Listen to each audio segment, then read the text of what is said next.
경제 얘기를 좀 해드릴 텐데요. 자영업자 폐업 100만 시대라고 합니다. 대중의 인기를 얻고 있는 유명 연예인이라고 해도 이 사업의 세계는 냉정합니다. 그래서 피해 나갈 수가 없습니다. 아무리 유명해도 얼굴과 이름을 내걸고 음식점을 시작해도 내수 침체라든지 고물가라든지 이런 환경의 상황에서는 고전을 면치 못하는 게 똑같습니다. 일반인이나 연예인 사장님들이나. 그래서 실제 연예인이어도 결국 폐업을 선택할 수밖에 없는 상황까지 지금 직면해 있는데요. 그 속사정을 TV조선 이유경 경제부 기자와 함께 이야기 나눠보도록 하겠습니다. 자, 연예계에서 아주 인기가 좋은 또 잘 알려져 있는 배우 이장우 씨가 우동집이라든지 아니면 카레집 이런 가게들을 오픈했다는 소식이 전해졌는데 또 폐업했다고 얘기가 들립니다.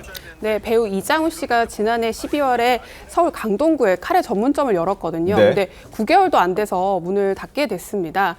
지난 1일에 이제 문을 닫게 됐다, 영업 종료하게 된다 이렇게 안내를 했는데요.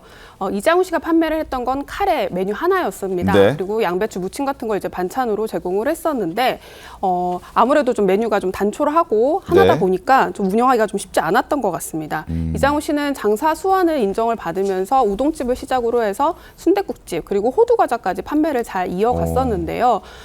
카레 운영집은 카레 전문점은 좀 문을 닫게 된 겁니다. 그렇군요. 자, 이제 본업이 배우인데 워낙 이제 먹는 것도 좋아하고 음식도 잘 만든다는 평가들이 있었기 때문에 식당 운영에 큰 도전을 했던 것인데 고충도 적진 않았던 것 같습니다. 평소 친한 사이로 알려져 있는 정준하 씨 유튜브 나가서 그 심경을 토로하기도 했는데요. 목소리 들어보시죠. 지금 음식점 지금 몇 개야지? 지금 5개. 우동 가게가 2개고, 우동 가게가 2개. 순댓국, 어? 그다음에 호두과자, 호두과자. 그리고 카레가 대박을 바라고 하면 안 되더라. 정말로 내가 좋아하는 매니아층만 갖고 가겠다라는 마인드로 조금 해야지. 이게 너무 장사꾼 마인드고 이게 조금 안 좋은 것 같아요. 순댓국집 갔다 깜짝 놀랐잖아. 제가 처음에 오픈하고 장사가 엄청 잘 됐어요. 근데 이게 점점 내려가는 거예요. 맛이 변하니까. 근데 맛이 변할 수밖에 없는 게 직원들이 너무 힘들어요. 시스템적으로 너무 힘들다 보니까 퀄리티가 계속 내려가는 거예요. 제가 먹어봐도 맛 없다. 댓글 들어오는 거 보면 얘 변했다. 이거 진짜. 너 연예인이라고 장사 막 하는 이런 얘기가 들어오는데 오케이 인정. 다시 시작해야겠다 하고 얼마 전부터 이제 바꿔갖고 가고 있어요. 야, 지금 얘기 들으셨죠? 얼마나 일반인 사장님들보다 사실 더 힘들었다고 지금 얘기를 하는 것 같아요. 네, 맞습니다. 초기에는 아무래도 좀 이름이 알려진 배우다 보니까 배우 이장우 효과로 좀 테이블 수는 많지 않았는데 대기를 해서 먹어야 될 정도로 좀 인기가 많았던 것 같습니다. 하지만 이제 메뉴 구성이 좀 단순하고 또 가격이나 맛에 대한 좀 비판이 나오면서 좀 문을 닫게 됐는데요. 네. 공통적으로 나왔던 좀 비판이 양이 너무 적다였습니다. 아무래도 카레 얘기하면 고기라던가 야채 이렇게 좀 푸짐할 것으로 예상이 되는데 네. 고기만 이렇게 몇 점 올라와 있고 또 좀 추가를 하려고 해도 추가 비용을 좀 내야 되는 그런 상황이 있었던 것들이 좀 불만이었던 것 같고요. 네. 또 맛도 생각보다 좀 평범하다 이런 좀 혹평들이 좀 나오는 바람에 문을 닫게 된 것으로 전해집니다. 기대가 많았기 때문에 기대가 컸기 때문에 아마 큰 실망을 했던 것 같네요. 자, 그리고 메이저리거 출신 야구 스타도 이 폐업을 피해가지 못했습니다. 현역 시절에 연봉이 무려 237억 원까지 받았던 그 어마어마한 자산을 보유한 김병현 선수가 은퇴 이후에 햄버거 가게를 창업했는데요. 안타깝게도 지난해 폐업했다는 소식이 전해졌습니다. 어떤 사연인지 들어보시죠. 광주에 이렇게 한식은 맛있는데 멋스러운 집들은 있는데 맛있는 집은 많이 없는 것 같아요. 한번 해보고 이 정도면은 충분히 건강도 유지하고 맛있게 먹을 수 있고 야구할 때는 너무 야구에 막 미쳐갖고 있으니까 지금 이제 은퇴하고 그 전부터 먹는 거 좋아하고 하니까 내가 집중할 수 있는 일이 무엇인가 보다가 야, 그래도 김병현 선수는 그래도 꽤 오래 버텼네요. 3년 버텼네요. 네, 맞습니다. 김병현 선수가 자신의 모교인 광주 제일고의 이름을 따서 수제 버거집을 열었는데요. 네. 광주에도 열었고 또 최근에는 서울 청담점에 문을 열었었습니다. 아하. 이 청담점이 문을 닫게 됐는데요. 네. 2022년에 문을 열었으니까 한 3년 정도는 버텼던 겁니다. 네. 근데 이제 김병현 선수가 이제 한 방송 프로그램에 나와서 설명을 했던 게 이 폐업하는 과정에 대해서 설명을 하면서 손해액이 3년 동안 2억 원에 달했다. 없다 이렇게 설명을 했습니다. 물가도 너무 많이 올랐고 네. 월세도 너무 비쌌기 때문에 코로나 때보다 힘들었다 이렇게 설명을 했고요. 네. 또 특히나 배달 수수료가 워낙 비싸서 코로나 때보다 매출이 한 70% 정도 줄어서 개인 사비로 적자를 좀 메우다가 결국에는 와이프가 좀 그만하자 이렇게 해서 문을 닫게 됐다라고 설명을 했습니다. 다시는 하지 말라라는 네. 얘기까지 했다고 합니다. 자, 이 외에도 유명 방송인들 중에서도 음식점이나 카페를 운영하다가 문을 닫은 연예인들이 꽤 있죠, 양진희 변호사님. 맞습니다. 가수 이효리 씨의 남편이자 가수 이상순 씨도 22년 7월 1일에 이제 제주도에서 카페를 열어서 굉장히 좀 입소문을 탔던 적이 있습니다. 근데 네. 1년 10개월 만에 폐업 결정을 했어요. 당시에 가면 이상순 씨가 직접 커피를 내려주고 이효리 씨가 막 사진 인증샷을 찍어준다라는 소문이 막 나면서 정말 줄이 100m 넘게 늘어설 정도로 사람들이 많이 몰렸던 곳이었거든요. 네. 그럼에도 불구하고 이렇게 이 1년 10개월 만에 결국에는 문을 닫을 수밖에 없게 됐고요.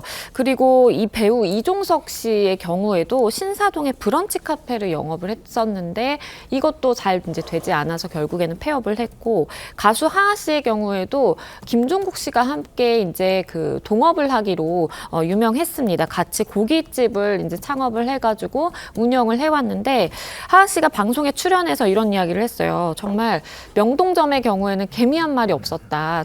월세를 다 그냥 오롯이 부담하면서 버틴 거였다라는 또 이야기를 하기도 했었고요. 결국에는 하하 씨도 이 직영점은 모두 다 정리를 한 상황이다라고 밝히면서 많은 연예인들이 이제 먹거리라든지 이런 사실은 좀 진입장벽이 낮다 보니까 쉽게 도전할 수 있다 보니까 이렇게 음식점을 차리지만 결국에는 수익이 나지 않으면 버티는 것에도 또 한계가 있고 입소문을 타더라도 이것이 맛이라든지 품질이 보장되지 않으면 폐업하는 사례가 좀 많아 보입니다. 자, 이렇게 엔잡러가 되는 이유가 어디 있습니까, 김상희 평론가님? 엔잡러가 되는 이유는 본인이 일단은 기본적으로 유명인일 때는 고수익을 올리잖아요. 네. 근데 그런 것들이 지속되기가 어려운 겁니다. 그래서 안정적으로 그러면은 노후에도 그 수익원을 만들고 싶은 생각이 들고요.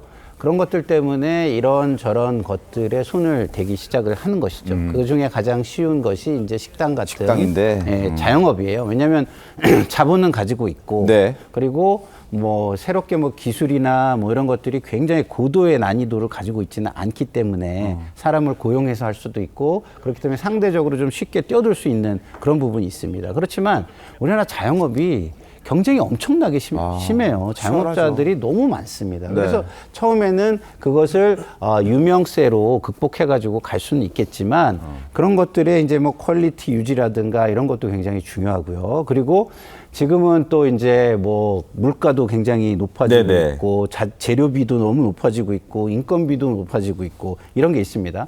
근데 그런 것도 극복하고 잘하면 또 이걸 확장을 하게 됩니다. 그러니까 매장을 확장을 하면은요.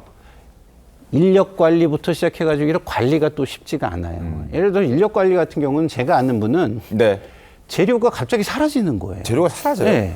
누가 그러니까 가져가나요? 그래서 자기가 이제 그 문을 닫았는데 결국엔 네. 닫았는데 그거를 막 그 알아보니까 어떻게 했냐면 직원 중에 한 분이 고기가 들어오면 막 랩으로 싸가지고 네. 음식물 쓰레기통에 던진다는 거예요. 아. 그럼 나중에 저녁에 그 음식물통에서 그 랩으로 쌌으니까 그러면 빼가는 거예요. 그러니까 이런 일도 있고, 그러니까 네, 별의별 일이 다 있네요. 그렇죠. 경영이라는 게 그렇게 쉽지가 않습니다. 그래서 가게 하나가 잘 된다고 그것을 다른 지점을 막 내면서 확장을 하면 리스크가 어마어마하게 또 커지는 것도 있습니다. 그래서 이런 모든 것들이 전부 다 굉장히 치밀하게 네. 이루어져야 되는데 그런 부분에 대해서 좀 너무 쉽게 뛰어들면 어떤 순간에 발전하다가 어떤 순간에 어떤 원인으로 이게 망하는 수도 굉장히 많다, 이런 말씀을 드립니다. 알겠습니다. 자, 얼굴이나 이름이 알려진 진짜 유명한 방송인들조차도 고전을 면치 못하고 있는 이 자영업 실태인데 실제로 폐업한 가게들이 많나요? 네, 지난해만 해도 100만 건을 넘어섰습니다. 네. 물론 창업도 있겠지만 폐업을 신고한 사업자가 100만 8,282명에 달했거든요. 1995년 통계가 처음 만들어진 이후에 처음으로 100만 명을 넘어섰습니다. 서울로 지역을 좀 좁혀봐도 2023년 기준으로 2만 6,760명에 달합니다. 계속 이렇게 증가하고 있는 추세거든요. 네. 이렇게 이제 자영업자들이 워낙 좀 어렵다 보니까 자영업자 수는 지난해 기준으로 550만 명을 기록했습니다. 이 수치가요, 1997년 외환위기, IMF 외환위기 수준 590만 명도 밑도는 수준으로 그만큼 좀 자영업이 어렵다 이렇게 볼 수 있습니다. 알겠습니다. 정원지 대변인님, 예. 결국 이제 지원책이 좀 필요할 텐데 어떤 지원책이 좋을 것 같습니까? 이 자영업 문제를 해결할 수 있는 명확한 방법만 만들어낼 수 있다면 대통령도 될 수 있을 것 같습니다. 네. 이게 뭐 호텔 경제학 수준으로 풀 수 있는 문제는 아니거든요. 네. 우리나라는 일단 자영업 비중이 굉장히 높습니다. 지금 550만 명이라고는 하지만 주요 선진국 대비 여전히 높은 수준이고요. 네. 그래서 산업과 기업만 구조조정이 필요한 것이 아니라 자영업에 대한 구조조정 노력도 필요하다고 생각합니다. 절대적인 비중이 높으면 그 안에 경쟁이 치열해질 수밖에 없는 거죠. 저는 정책적으로는 코로나 시기에 그 자영업자 하시는 분들의 부담이 굉장히 컸거든요. 네. 그래서 여러 대출들이 이루어졌었고 그것을 갚지 못하는 분들에 대해서는 채무 조정이 지금 이루어지고 있습니다. 이건 지난 대선에서 우리 당이나 민주당이나 자영업자들에 대한 채무 조정 약속했으니까 그와 관련한 대책들 나와야 할 것이라고 보고 네. 또 프랜차이즈 하시는 분들 많은데 여전히 프랜차이즈는 본사와 가맹점 간의 불공정 거래 이런 내용들이 많이 언급이 되고 있어서 이런 부분들을 보다 공정한 그 거래가 이루어질 수 있도록 제도적으로 손보는 것도 자영업 하시는 분들에게는 좀 도움이 되지 않을까? 이런 이야기를 드리지만 이게 정말 너무 어려운 문제라 네. 어떻게 뾰족한 그 답을 찾기는 참 쉽지는 않은 것 같습니다. 네, 더 고민하고 공부해야 될 것 같습니다.